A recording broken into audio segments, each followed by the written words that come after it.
მოგესალმებით, ეს არის თერაპიული ზღაპრებისა და იგავების არხი. მე გახლავართ ფსიქოთერაპევტი მერაბ ბონიანი. ეპლის გაკვეთილი. ერთხელ ჭიის პარკზე პატარა ნაპრალი გაჩნდა. შემთხვევით ახლოს გამვლელი კაცი დიდხანს აკვირდებოდა, როგორც ცდილობდა პეპელა ამ პატარა ხრელიდან გამოძრომას. დრო გადიოდა. პეპელა თითქოს დაიღალა და აღარც კი იბრძოდა, ქვეყანას მოვლენოდა. ნაპრალი კი ისეთი პატარა რჩებოდა. კაცი ფიქრობდა, რომ პეპელამ გააკეთა ყველაფერი, რაც შეეძლო. დანარჩენი მის ძალებს აღემატებოდა. ამიტომ გადაწყვიტა უმწეო არსებას დახმარებოდა, ჯივიდან პატარა დანა ამოიღო და ჭიის პარკი გაჭრა. პეპელა მაშინვე გამოძვრა იქიდან.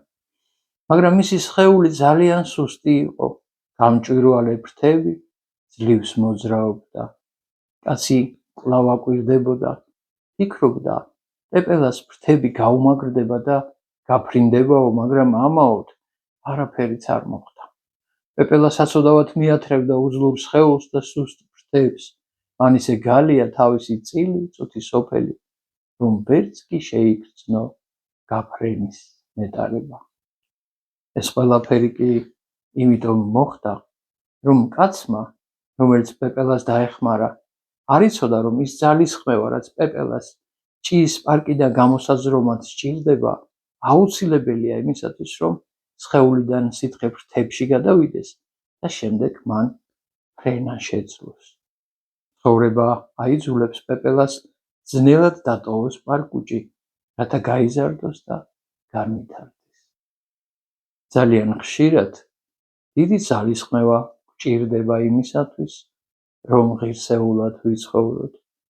ჩვენთვის სიზნელეების გარეშე ცხოვრება რომ ყოფილიყო შესაძლებელი, ვერასოდეს ვიქნებოდით ისეთი ძლიერნი, ისეთი გამბედავნი, როგორებიც ახლა ვართ.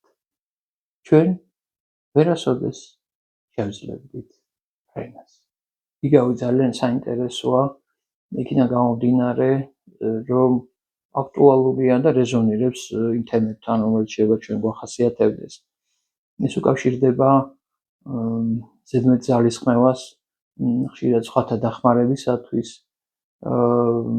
და ერთგვარ თავშეუკავებლობას. ჩვენ გვიჭირს თავი შევიკავოთ მაშინ, როცა ადამიანს სჭირდება დახმარება, მაგრამ ამის შედეგები შეიძლება იყოს ძალიან არასახარბიელო და არასასიამოვნო თვითონ იმ ადამიანისათვის, ვინც თავად არ ითხოვს დახმარებას და ვისაც თავად აქვს ასაღები პასუხისმგებლობა თავის ცხოვრებაზე.